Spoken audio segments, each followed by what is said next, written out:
everybody, welcome back to another week of yTeam Stories. This week is very exciting because we are not in Australia anymore. We are going across the ditch to our whānau over in New Zealand, and I am so excited for this interview guest. She has been such an integral part of our New Zealand yTeam, and she's such a special soul, and I'm so excited for all you guys to get to know her a little bit more. So I'm going to introduce you to Christian.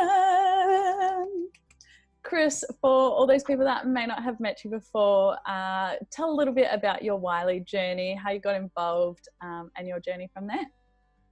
Awesome. So talofa lava, bulavanaki everyone. My name is Christian Baledrokadroka, but everyone in the team calls me Chris. So I met yLead back in 2015. So I was really blessed and I think lucky because I didn't actually know about it. But anyway, so I met the team in Rangatira 2015. But everyone else kind of knew that they were going to the conference like way before me. And so when I found out, I was like, oh my God, crap, like I have to pack my bag, like I have to get everything ready. I was like, I have no idea what's happening. But yes, that was back in 2015. So since then I have mentored at Rangatira since 2017. So I've done 3 years now. And it's just continued to really bless my life and really ground me, especially because I was like late to the party knowing that I was going. So every time I'm so grateful to be chosen to mentor again, but even just to see the family in New Zealand and in Australia as well. Yeah. Amazing. And you're from Hamilton Girls High School? Yes, sorry, yeah. So I grew up in the mighty Waikato, and yeah, I went to Hamilton Girls High School and I attended yLead Rangatira in 2015 as a year 12. Amazing. And so if someone hadn't met you before, how would you describe yourself to them in 3 words?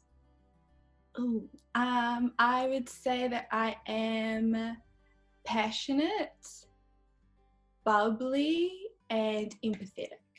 Very good words. Yeah. All right, question number 1. If you were to be a tour guide in your hometown for a day, where would you take us and why? Now, you do live in Auckland now for uni, so feel free to like interchange whether it's Hamilton, whether it's Auckland. But what would we do? Where would you take us? Maybe it's a double day. You know, Hamilton's not that far from Auckland. Okay, cool. So I would start the journey like halfway between Hamilton and Auckland, like a little bit closer to Auckland. Great. Pocono, oh, they have the best ice cream. So chocolate mud is my favorite ice cream, and they like only sell it in this like, it's like a really small town between like Hamilton and Auckland. So we're gonna start the trip there. Okay, the fact that I didn't already know about this is ludicrous. Yeah, it's the best ice cream, and they're really big, like big scoops. Yeah, so we'd get some ice cream, head up to Auckland. I would take you to, oh, this is so lame, but I would take you to my university. Cute. University. So I go to AUT, which is the Auckland University of Technology. The South Campus, which is located out in South Auckland, where I live now, is like a second home to me. I study there, I work there, and it's a lot of where my community service and leadership networking and things are. So I would take you to South Campus. We would see all my friends and all of our like Oceanian ohana there. And then I would take you, legit, I'd just take you to my family. Like, we'd just go to my family's houses, meet my family, eat, have to eat, and then probably just go to a park and like go all around. Yeah. That's a prime day. And you have many siblings, so that would take up a big portion of the day too. Amazing. All right. Next question is, what is a lesson that you're currently learning or processing? I think the importance of kind of just taking a step back. I think a lot of the time, for me personally, I'm someone who's on the go a lot. I like to be doing things. I'm very hardworking, so I'm like, I get this done. Like, I have lists of things that I need to do and like I want to do and be a part of. But I think sometimes I kind of like don't get to experience it as much because I'm like thinking about the next thing, or I'm kind of working out how everything's going to fit together. And especially like today with everything that's going on in America and around the world, I think oftentimes a lot of my peers, my students, they're like sharing a lot of content and like things are going around, but there's not as much time of like reflection. It's kind of just like share or like get it out and things like that. So I think the importance of just stepping back and having time to yourself to really think about not just what you like post on social media, but just like in general, like what you're doing with your life, what you want to be doing. Taking a step back and just having a breather is a lesson.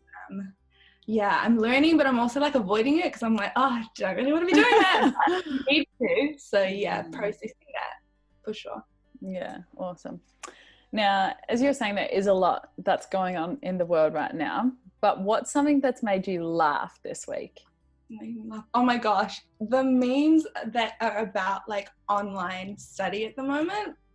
So I'm studying at the moment. I'm doing postgrad, and there's like this meme, and it's like going around, and it's like when everyone else is in your class, and they're like typing everything, and you're like sleeping like an hour late to tutorial. Like, I'm just gonna get there when we get there, but everyone's like making sounds. Oh yeah, they made me laugh. Yeah, real talk. Okay. If there is something that you must accomplish in the next 2 years, what is it and why? Okay, the first one, I'm going to say 2 because the first one, you let me know if you know, get my license. Oh. Yeah, so I am 21. I don't have my license. It's important. Everyone tells me that it's important to have it, but I think now I've just kind of like realized like, I'm getting older. I really need to get it. Just to be able to move from point A to point B and not have to rely on other people. Also just stop spending money on Uber. So get my license. But also I think follow through with enrolling in my master's. So at the moment I'm doing a postgraduate diploma, and I'm not sure if it works the same in all universities, but at AUT the diploma or the first semester of your diploma is the same as like the first semester of your master's. It just changes on the second semester.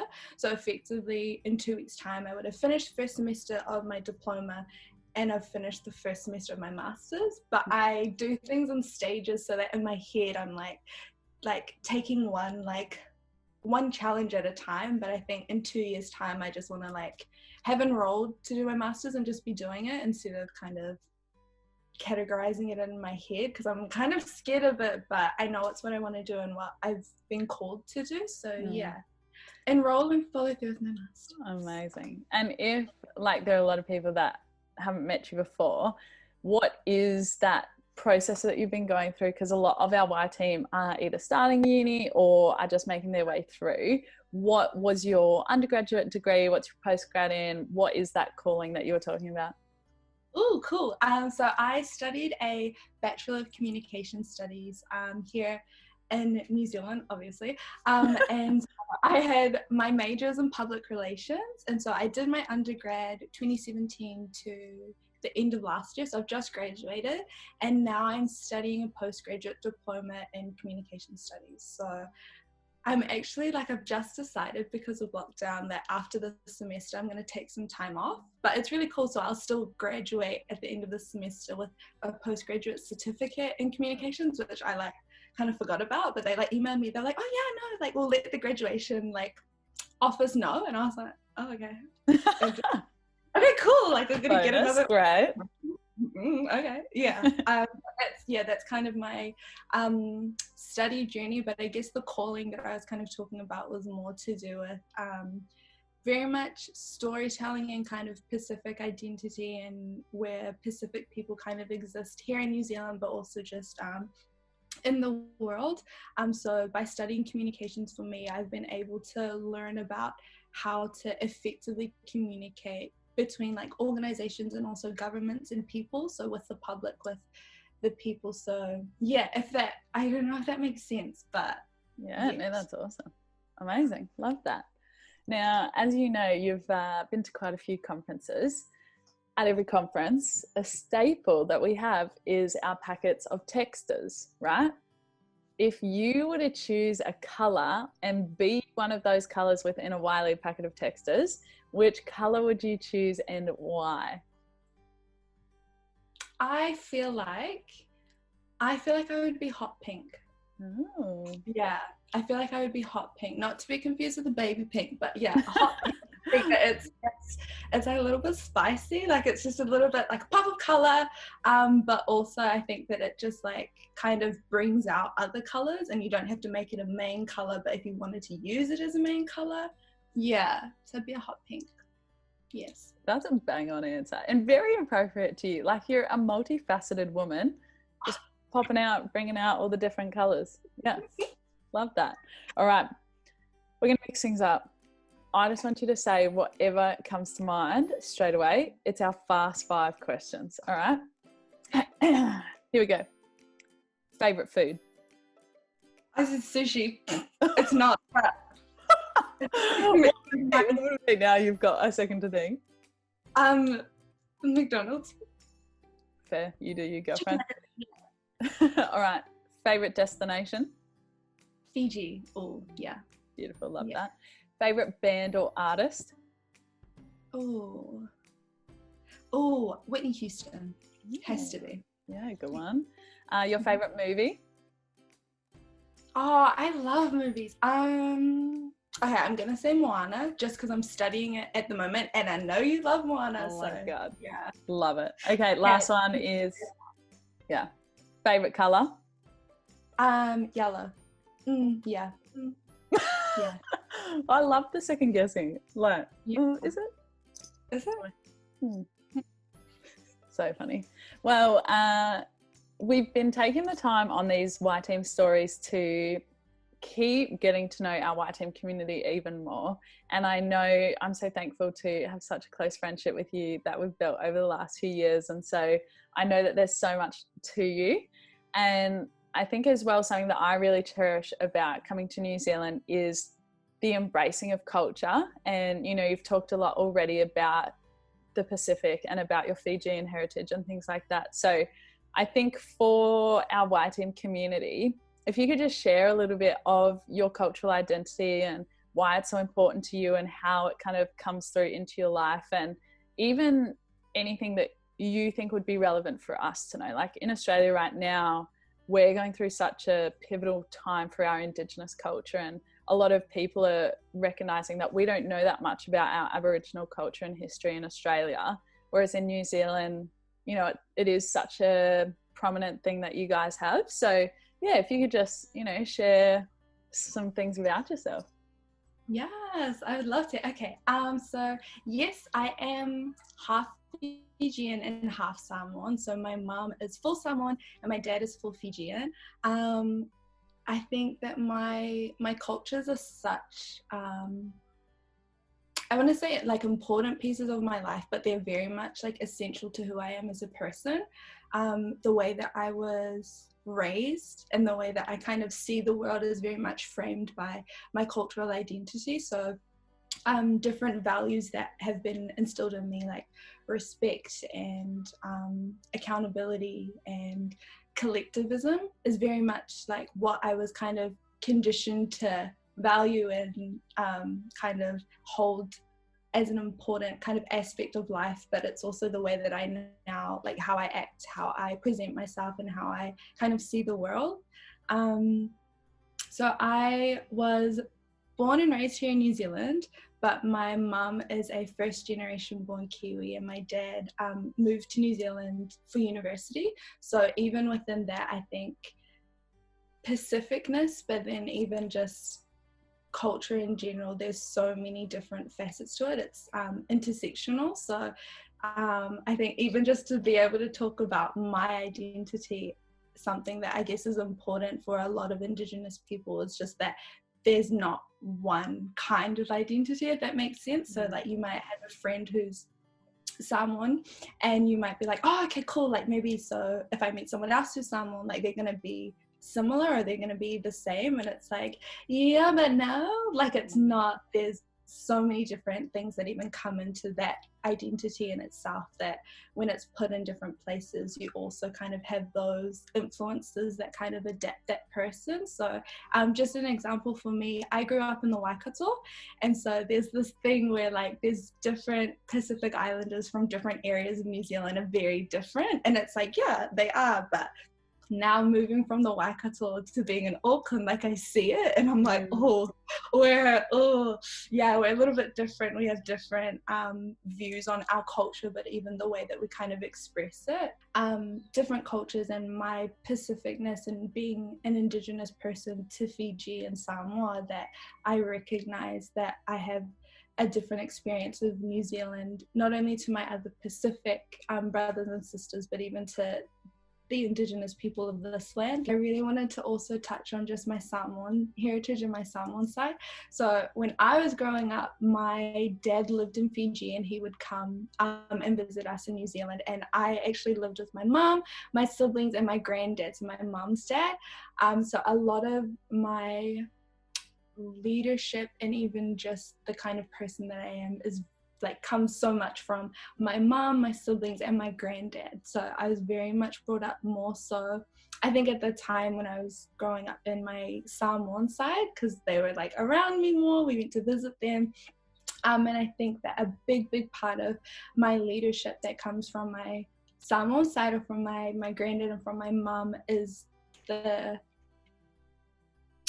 importance and the value in the act of service. So simply being able to give your time or your energy or your opinion or your words, being able to speak is so my dad passed away in 2017, but he was a chief of our village. So the way, I don't want to generalize, but okay, so in Fiji you have villages, and then you have matangali, which are like groups of villages, and then you have districts, which is basically just how you kind of divide up the country and divide up the people within the country. So you have districts, and then you have matangali, and then you have villages. And so my dad was one of the chiefs of our village and was a representative of our matangali. And so I think within that, and because it was generational, so my dad's dad was the chief, my dad's dad was the chief, my dad's dad just goes back and back and back. A lot of the values that I was kind of talking about at the beginning that I was brought up with, those are so ingrained in and associated with the role that you have in being a chief, or my understanding of it, because I'm not the chief, very much shaped my view on leadership and how I lead. So respect, number one is respect, and then also duty, like that you put others before yourself, that you carry through with what you start, that you follow through with your word is your bond, and then even just like collectivism, so that sense of you're not doing something for yourself. We do not live or operate in, or where I'm from, in an individualist society where we're like, I want to do this because I want to do it, and when I succeed then I have won something. If you succeed on your own, then you haven't won anything. That's kind of the view.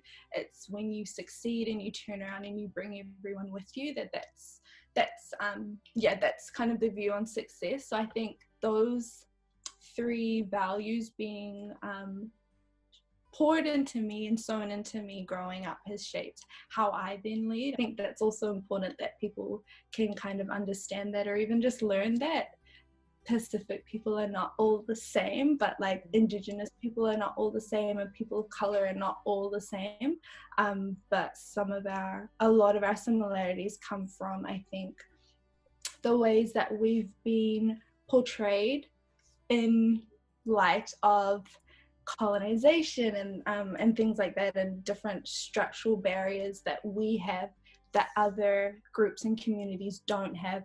That's where some of our similarities can come from, but that's not everything. You can't just put everyone into one little bundle and be like, people of color. It's like, no, there's differences in that as well. But yeah. Well, everyone, I hope you've so valued this conversation, because I literally have learned so much about you, and just having this conversation, learning so much about ourselves and everything like that. So yeah, I'm so thankful that you've been able to take the time to share a little bit with us all today. And everybody, stay tuned for the next installment of yTeam Stories. But let's give Christian a nice little yay! Catch you guys next time.